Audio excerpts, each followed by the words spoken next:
Eu tenho certeza que você já ouviu alguém dizendo: quando eu sou fraco, é aí que eu sou forte. Mas eu imagino que você não saiba onde está escrito isso na Bíblia. E nós vamos ler hoje, 1 Coríntios capítulo de número 9. Paulo nos ensina muitas coisas e uma delas é confiar no poder e na graça de Deus. Seja bem-vindo a esse vídeo, mais um dia para lermos a Bíblia, crescermos e avançarmos. Se você é novo no nosso canal, já clica embaixo, ativa o sininho, deixa o seu like, deixa a sua inscrição para que o YouTube possa te avisar todos os dias. Eu sou o pastor Leandro Machado e é uma alegria poder compartilhar com você, não é, a palavra de Deus, sem interpretação, sem achismo, sem dobrar, sem tirar e colocar versículo, do jeitinho que Deus, através do Espírito Santo, usou homens para escrever. É assim que nós meditamos e deixamos o Espírito de Deus falar ao nosso coração. Então pega a sua Bíblia já, 1 Coríntios capítulo de número 9. Hoje também é dia de começar o livro de 2 Reis. Vamos avançar, ler um livro novo,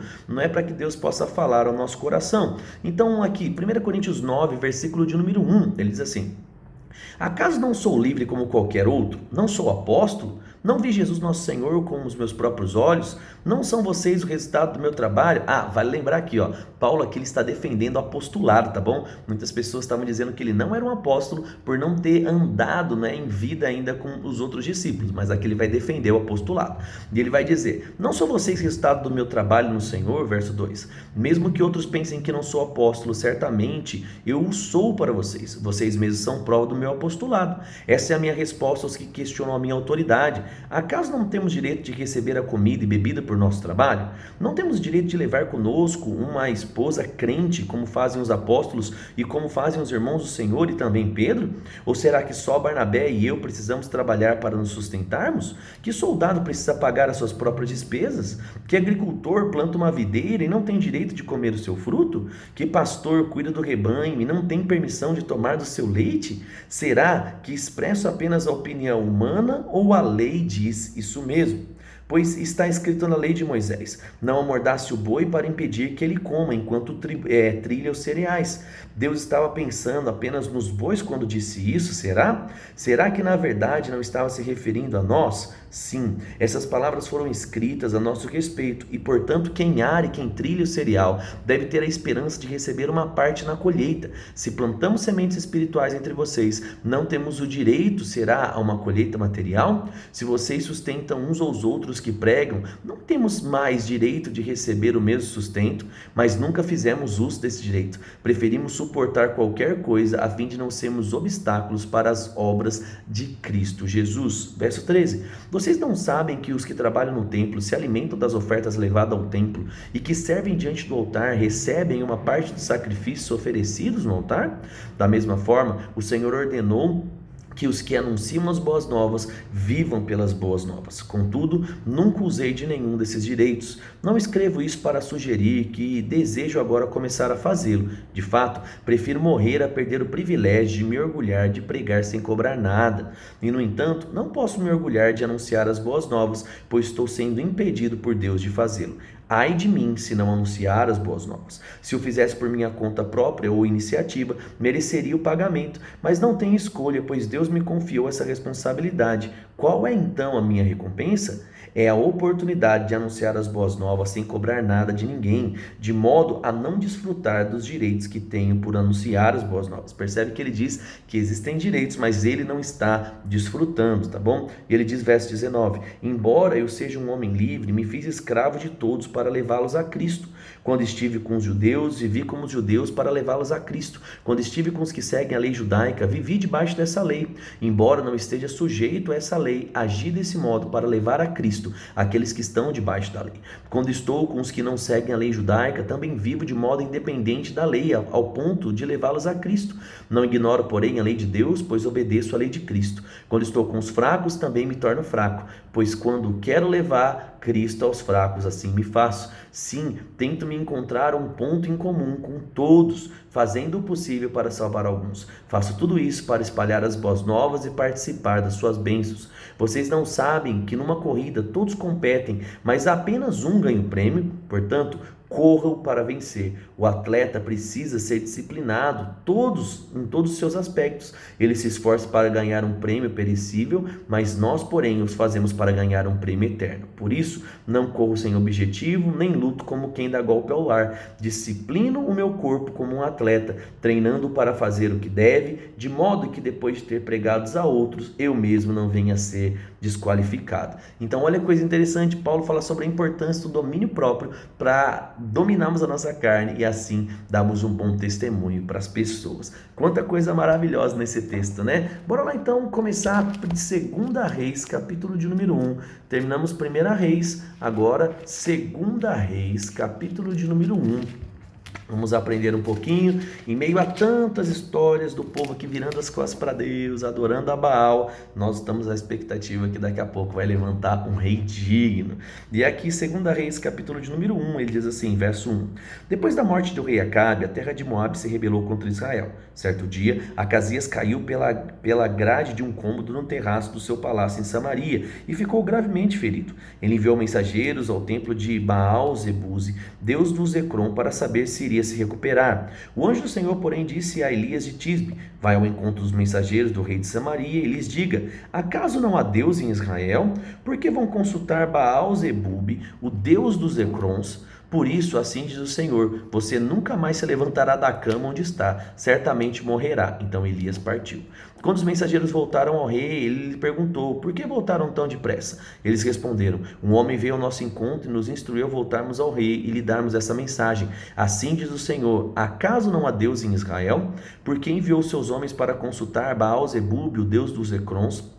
Por isso, nunca mais se levantará da cama onde está e certamente morrerá. Como era o homem que lhes anunciou essa mensagem? Perguntou o rei. Eles responderam: vestia roupas feitas de pelo e usava um cinto de couro. Era Elias de Tisbe, exclamou o rei. Em seguida enviou o capitão do exército com 50 soldados para prender Elias. Eles os encontraram sentado no alto de um monte e o capitão lhe disse: homem de Deus, o rei ordena que você desça conosco. Elias respondeu ao capitão: se sou homem de Deus, que desça a fogo do céu e destrua você e seus 50 soldados. Então desceu fogo do céu e matou todos eles. Meu Deus, o negócio era, nossa, hardcore mesmo. Verso 11. O rei enviou outro capitão com 50 soldados e o capitão disse a Elias: homem de Deus, o rei ordena que você desça imediatamente. Elias, porém, respondeu: sou homem de Deus, que desça fogo do céu e destrua você e seus 50 soldados. E novamente desceu fogo do céu e matou todos eles. Pela terceira vez o rei enviou um capitão com 50 soldados e esse capitão, porém, subiu ao monte todo e ajoelhou diante de Elias e implorou: ó homem de Deus, por favor, poupe minha vida e a vida desses 50 servos. Sabemos que desceu fogo do céu e destruiu os outros 2 capitães e seus grupos de soldados, mas agora peço que poupe a nossa vida. Então o anjo do Senhor disse a Elias: desça com ele e não tenha medo. Assim Elias se levantou e desceu, foi falar então com o rei. Elias disse ao rei: assim diz o Senhor, por que me enviou mensageiros para consultar a Baal-Zebube, o deus do Ecrom? Acaso não há Deus em Israel? Por isso você nunca mais se levantará da cama onde está e certamente morrerá. Então Acasias morreu, conforme o Senhor havia anunciado por meio de Elias. Acasias não tinha nenhum filho para reinar em seu lugar, de modo que seu irmão Jorão foi o sucessor. Isso aconteceu no 2º ano do seu reinado, de Jeorão, filho de Josafá, rei de Judá. Os demais acontecimentos do reinado de Acasias e tudo que ele fez estão registrados no livro da história dos reis de Israel. A gente tem que dar um jeito de ler esse livro aqui, né? Porque tudo fala que está dentro desse livro. O que será que é? Eu vou dar uma pesquisada porque deve ser muito legal, de fato, a história, né, dos reis, que a maioria cabeção aqui fica fazendo tudo errado, né? Mas ainda bem que Deus, ele é longânimo, né? Ele perdoa, é um Deus, né, muito bom. Bora lá então aqui, Amós agora, capítulo de números... Não, 7 não, a gente tem que ler 2 Reis 2, hoje é 2 Reis 1 e 2, então bora lá, 2 Reis capítulo de número 2, verso 1, ó. Quando o Senhor estava para levar Elias ao céu num redemoinho, Elias e Eliseu partiram de Gilgal. No caminho, Elias disse a Eliseu: fique aqui, pois o Senhor me mandou ir a Betel. Eliseu, porém, respondeu: tão certo como vive o Senhor, tão certo como a sua própria vida, não deixarei. E então desceram juntos a Betel. O grupo de profetas de Betel foi ao encontro de Eliseu e lhe perguntou: você sabe que o Senhor levará o seu mestre hoje? Sim, eu sei, respondeu Eliseu, mas não falem sobre isso. Então Elias disse a Eliseu: fique por aqui, pois o Senhor me mandou ir a Jericó. Mas Eliseu respondeu novamente: tão certo como vive o Senhor, tão certo com sua própria vida, não o deixarei. E foram juntos a Jericó. O grupo de profetas de Jericó foi ao encontro de Eliseu. E lhe perguntaram: você sabe que o Senhor levará o seu mestre hoje? Sim, eu sei, respondeu Eliseu, mas não falem sobre isso. Então Elias disse a Eliseu: fique aqui, pois o Senhor mandou ir ao rio Jordão. Mais uma vez, porém, Eliseu respondeu: tão certo como vive o Senhor, e tão certo com sua própria vida, não o deixarei. E então seguiram juntos pelo caminho. 50 homens do grupo dos profetas também foram e observaram de longe quando Elias e Eliseu pararam junto ao rio Jordão. Elias dobrou seu manto, bateu com ele sobre as águas. O rio então se abriu, os dois atravessaram em terra seca. Gente, isso é muito legal, porque as pessoas acham que só Moisés, né, de fato abriu algo, né, um rio ou um mar, mas a gente vê que não foi só ele, né? Aí a gente vê aqui Elias fazendo isso também. Verso 9: quando chegaram a outra margem, Elias disse a Eliseu: diga-me o que posso fazer para você antes de ser levado embora. Eliseu respondeu: peço que eu receba porção dobrada do seu espírito e me torne seu sucessor. Elias respondeu a ele: o que você me pediu é uma tarefa difícil, mas se me vir quando eu for separado de você, receberá aquilo que pediu. Caso contrário, não será atendido. De repente, enquanto caminhavam e conversavam, surgiu uma carruagem de fogo puxada por cavalos de fogo, passou entre os dois e os separou, e Elias foi levado para o céu num redemoinho. Eliseu viu e gritou: meu pai, você era, né, como os carros de guerra de Israel e seus cavaleiros. E quando ele sumiu de vista, Eliseu rasgou suas roupas ao meio. Em seguida pegou o manto de Elias que tinha caído e voltou sobre a margem do Jordão, bateu nas águas com o manto e gritou: onde está o Senhor, o Deus de Elias? Então o rio se dividiu e Eliseu o atravessou. Então a gente vê que 3 pessoas abriram aqui, não é um rio ou um mar. A gente vê Moisés no Mar Vermelho e aí a gente vê aqui Elias e Eliseu no rio Jordão. E ele continua aqui dizendo, né, no versículo de número Rio Jordão não, é no Rio, eu não lembro, é Rio Jordão mesmo, é Rio Jordão, isso aí, 15. Quando os membros do grupo dos profetas de Jericó viram o que havia acontecido, exclamaram: o espírito de Elias repousa sobre Eliseu. Então foram encontrar-se com Eliseu e se curvaram com o rosto no chão dizendo, né, nós somos seus servos, temos 50 homens corajosos para que possam procurar o seu mestre no deserto. Talvez o espírito do Senhor o tenha deixado em algum monte ou algum vale. Não envie ninguém, disse Eliseu, mas insistiram tanto que por fim, constrangido, ele consentiu. Então, bem, enviem seus homens. Os 50 homens procuraram por 3 dias, mas não acharam Elias. Eliseu estava numa carruagem em Jericó quando eles voltaram e ele disse: não lhes falei que não fossem? Certo dia, alguns dos moradores de Jericó disseram a Eliseu: temos um problema, meu senhor. A cidade está situada numa boa região, como o senhor pode ver. Contudo, a água não é boa e a terra é improdutiva. Verso 20. Eliseu disse: tragam uma tigela nova de sal. E fizeram o que ele pediu. Eliseu foi até a nascente que abastecia a cidade com água e jogou o sal ali. E ele disse: assim diz o Senhor, purifiquei essa água e não causará mais morte, nem tornará a terra improdutiva. E desde então a água permanece pura, conforme a palavra de Eliseu. Que top, né? É por isso que a gente não tem que ficar reproduzindo atos, né, proféticos do Velho Testamento. A gente tem que fazer o que Deus manda. Então Deus mandou ele jogar sal. Você não vai jogar, por quê? Porque Deus não está mandando você fazer. Você não vai ficar dando 7 voltas em volta do quarteirão, porque Deus mandou Josué fazer isso em Jericó. Lembra, gente? Direções específicas, tá bom? Para de ficar copiando aí o que Deus não mandou copiar. E aí ele continua no verso 23. Eliseu então saiu dali e foi para Betel, enquanto subia pelo caminho. E o grupo de adolescentes da cidade começou a zombar dele. Vai embora, careca, sai daqui, careca. Eles começaram a gritar. Eliseu se voltou para trás e olhou para eles e os amaldiçoou. Então 2 ursas saíram do bosque, despedaçaram 42 adolescentes.